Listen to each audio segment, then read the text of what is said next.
Hi, Theresa. Thank you for your post and also thank you for the reply to my discussion board. Um, I'm also reading through your discussion board post and like you discussed in the reply to mine, you prefer the Tarvidius integrated decision making model because it's only 4 steps and it does cover everything. Now, one of the things that you did point out was the fact that it doesn't have you look back at the NAOHS Code of Ethics. Considering what we're learning in the subject matter of the class, yeah, I would agree that that is a pretty big miss.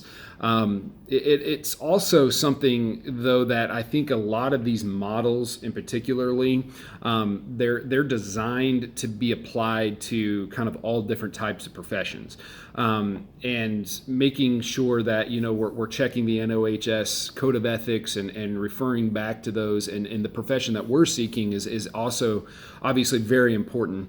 But real quickly, in the TIDM or the Tarvidius integrative model, the 4 stages are interpreting the situation, formulating ethical decisions, weighing competing non-moral values, affirming course of actions, and planning and executing the selected course of action.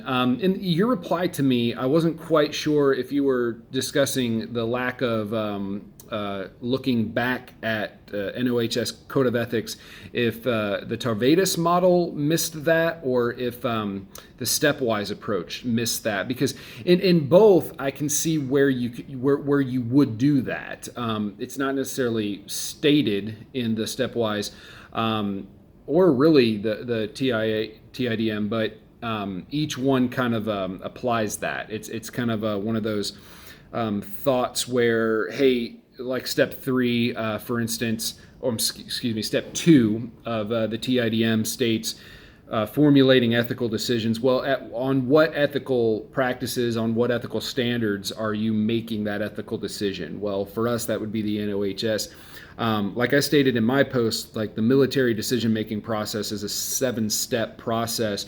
In one of those steps, it talks about analyzing possible solutions. And then, like I said in my post, step 6, I believe, is you're ensuring that there's no new codes that are going to be violated based off of the decision that you make. I think in each one of these approaches, they're both appropriate for the human services profession, in so much that they both require you to look at possible repercussions of the decision that you're going to make, and they also allow you to kind of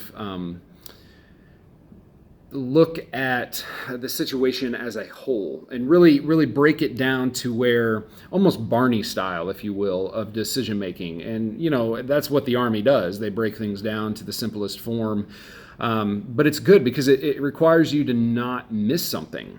And whether or not we make hundreds of decisions every day, and we don't apply 7, 4, even 2 steps of making every decision.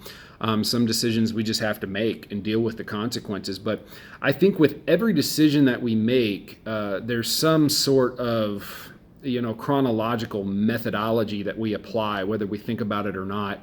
I look at the human services field and I think about, well, when we're putting together treatment plans, when we are assessing clients, when we are making the decision on what is the best method to approach said individuals with, I think that any of these decision-making models that we see in our text for this week, I think they're all very appropriate. And whether or not you agree with that, or whether or not you think that one's better than the other, I think that they all provide the same opportunity for us to stop, intensively think about what we're going to do, how we're going to do it, and then allow us to really make the best decision for both ourselves and for the clients. So thank you for your thoughts. Thank you for your post, and thank you so much for the reply.